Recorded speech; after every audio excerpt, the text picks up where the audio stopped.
Kickboxer, l'un de mes films, si ce n'est mon film préféré de Jean-Claude Van Damme. Film sorti en 1989, j'avais 10 ans. Je ne pense pas avoir vu ce film si jeune, je pense l'avoir vu lorsque j'avais dans les alentours de 15-16 ans. Jean-Claude Van Damme, un patriote belge tout comme moi, interprétait le rôle de Kurt Sloan dans ce film d'arts martiaux. Il était accompagné dans ce film par son ami d'enfance, Michel Kissy, qui interprétait le rôle de Tong Po, l'adversaire justement de Kurt Sloan. Cette statue est de la marque PCS. Attention, PCS, nouveau du nom, Premium Collectible Studio, non pas lorsqu'ils étaient Pop Shock Culture. Donc on est sur la nouvelle génération de la marque avec ce que l'on a découvert ensemble sur les dernières vidéos du fabricant. Tout de même certains problèmes souvent colorimétriques au niveau de la peau des personnages humains. Autant PCS est complètement oufissime dans les réalisations des films d'horreur, des monstres et des créatures, je pense aux Tortues Ninja, autant quand il s'agit d'acteurs ou du moins d'êtres humains, on a vu ce que ça donnait. Alors vous vous demandez pourquoi Samuel tu réitères encore chez PCS, sachant que tu vas recevoir certainement une déception. Je vous explique, comme d'habitude. Cette statue, je l'orne dessus depuis la précommande. Jean-Claude Van Damme, pour moi, c'est une de mes idoles dans les arts martiaux et un acteur qui a traversé les générations et qui est encore aujourd'hui, pour moi, au goût du jour. Avoir une icône telle que JCVD dans ma collection, et en plus à l'échelle entière, ça m'intéressait énormément. Où là ça piquait, c'était le prix. Cette statue coûtait 1 500 € environ lors de sa sortie, et 1 511 € pour du PCS, ne sachant pas ce que j'allais recevoir, parce qu'à l'époque de celle-ci, on ne savait pas trop non plus qu'on allait avoir des personnages ultra bronzés par rapport à la réalité. J'avais donc mis l'histoire de côté. Et un jour comme un autre, recherchant quelque chose à acheter, je me dis tiens, ça fait un moment que j'ai pas fait de préco, ça fait un moment que j'ai pas acheté un truc en stock, je me balade sur le net, je vais sur un de mes sites favoris pour faire de bonnes petites affaires, sur Pop Cult Chat en Australie, et tout en surfant sur ce qu'ils avaient encore en stock et l'envie d'acheter un truc, je tombe sur la statue en ultra méga promotion. Je pense qu'on avait pratiquement 70 ou 80% de remise dessus. Avec les frais de port et la douane, je l'ai eu pour 400 €. Oui, tenez-vous bien, 400 € la statue. Donc, un tiers JCVD, 400 balles, même si c'est bronzé, je me suis dit, je tente quand même le coup. Malheureusement, à ce jour, elle est redevenue à un prix plus excessif. Je soupçonne même peut-être une erreur sur le site qu'ils ont assumé sur mon achat.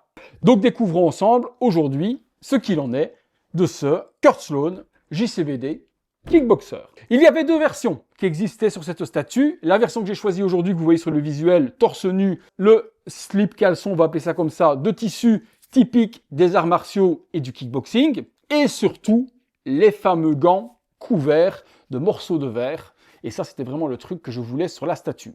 L'autre version que je vous illustre devant est différente. Il est dans une tenue plus karatéka, j'appellerais ça comme ça, mais je me trompe certainement. Et c'est pas spécialement ce que je voulais comme représentation. Visuel de la boîte, très joli. Et là, on est sur une artbox visuelle, non pas les trucs carton dégueu que fait PCS habituellement avec juste une feuille de papier blanche. Là, on a un visuel de la statue, le nom de l'acteur, sa signature. Également ici, PCS Premium Collectibles.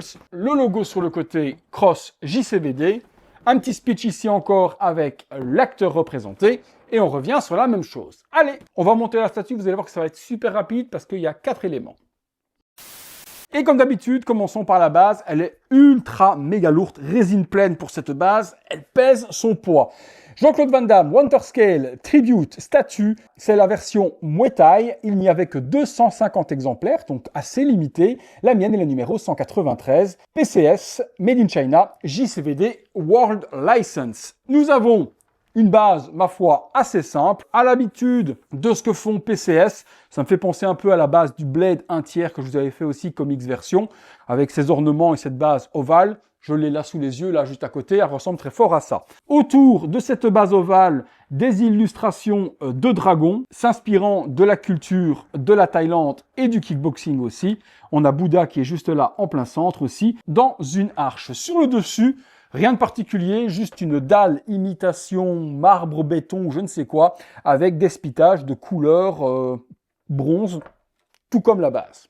Simple, efficace, ça va sur le personnage, c'est pas un énorme diorama, mais moi sur les 1/3, j'aime bien avoir des bases muséum de la sorte. Parfait. On passe directement sur le personnage. Je vous avais dit, ce sera hyper simple pour le montage. Il y a le corps et ensuite les deux mains. Plaçons le corps sur la base, donc il y a une grosse tige de fer et un pegs. Ça rentre plutôt bien et ça s'emboîte bien. Et voilà donc JCVD assemblé dessus. Mixon Media pour le caleçon. Petit string rentrant entre les fesses. C'est un scratch. Simplement, est-ce qu'il a... Non, il n'a pas de petites zigounettes par devant. C'est simplement plat. Bon, je peux vous montrer, il n'y a pas grand-chose. Regardez.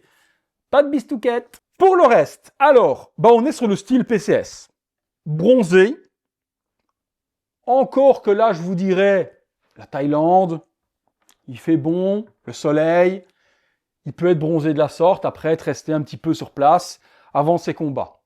Mais c'est pas encore spécialement dérangeant, ça va bien au personnage. Perso, ça me dérange pas. Je suis pas comme un ouf sur le paint en me disant « Ah ouais, j'ai l'impression d'avoir un grain de peau comme Prime One, c'est translucide, c'est magnifique. » Non, on reste sur la peinture comme ce que fait PCS et comme ce qu'a fait Sideshow il y a de nombreuses années, donc quelque chose d'assez mat, mais je vais vous dire que tout ce qui est plus foncé et plus rosé dans tous les creux pour souligner les muscles, j'aime bien.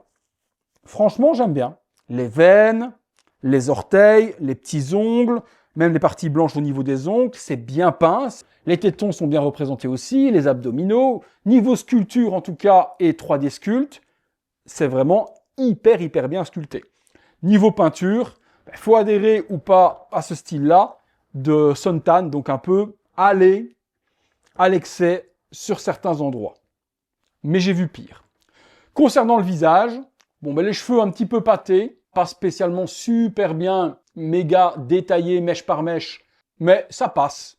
Pour la coupe de JCVD justement dans Kickboxer, ça passe plutôt bien. Au niveau du visage, je reconnais sans problème JCVD, ça fait old school, il n'y a pas à dire. Ça fait une statue qui aurait pu sortir en 89 en même temps que le film. Mais on a les traits. Maintenant, par contre, ça manque énormément de texture dans le visage et autres. C'est assez lisse, c'est assez brut. Les sourcils sont pas ultra bien détaillés. À 400 balles la statue, je râle pas. À 1500 balles la statue, on est sur prix Prime One Studio 1/3 ultra méga détaillé avec base de ouf. Là, j'aurais tiqué. Surtout qu'elle est sortie il y a bien 2 ans, 3 ans peut-être même. Et donc imaginez ce prix-là à l'époque encore, un peu abusé. Nous avons ensuite les deux mains à mettre. Donc les gants ne sont pas en Mixon Media, ce sont des gants qui sont en résine. Mais la cordelette tout autour, c'est bien sculpté. Ce qui fait qu'on a l'impression d'avoir des vraies cordes. Là-dessus, chapeau. Et par-dessus, ils ont mis de la colle. Et ils ont collé également des petits morceaux de verre. Ça m'a l'air en plus d'être du vrai verre et pas de la résine. De couleur jaune, de couleur blanc, de couleur vert, comme le verre pilé dans lequel Van Damme vient tremper ses poings à l'intérieur. Pareil sur les deux, au niveau des doigts, on reprend la couleur du body. La pose est cool en plus, point devant, point sur l'arrière. Honnêtement, moi la statue me convient. Je vous avais dit que ce serait une vidéo rapide, elle l'est. Vous me direz ce que vous en pensez en commentaire. Est-ce que vous aviez acheté cette statue à l'époque de la sortie, cette version-là ou l'ancienne? Pour ceux qui n'ont pas acheté, qu'est-ce que vous en pensez? Maintenant, également votre avis. Le prix que je l'ai payé en ultra méga promo, 400 balles versus 1005. Est-ce qu'à 400, je fais une bonne affaire et c'est une bonne statue? Est-ce qu'à 1005, ceux qui l'ont acheté se sont un petit peu fait douiller? Je pense qu'on est plus sur la deuxième réponse. J'attends votre avis. Juste là en dessous, si vous avez aimé la vidéo, faites comme d'hab, lâchez-moi votre plus beau like. Abonnez-vous si ce n'est pas encore fait, activez la cloche, les notifications. Également, si vous voulez voir ces vidéos en avant-première, vous avez le bouton rejoindre. Il y a une prochaine PCS qui arrivera fin du mois de janvier. Il s'agit de Zedmore, 3e personnage des Ghostbusters. Je prie le Seigneur sur la réception parce que sur cette statue, ils ont fait un énorme upgrade sur le sculpte et un énorme upgrade sur le paint, sur le prototype. Je les attends au tournant. À très bientôt pour une prochaine vidéo.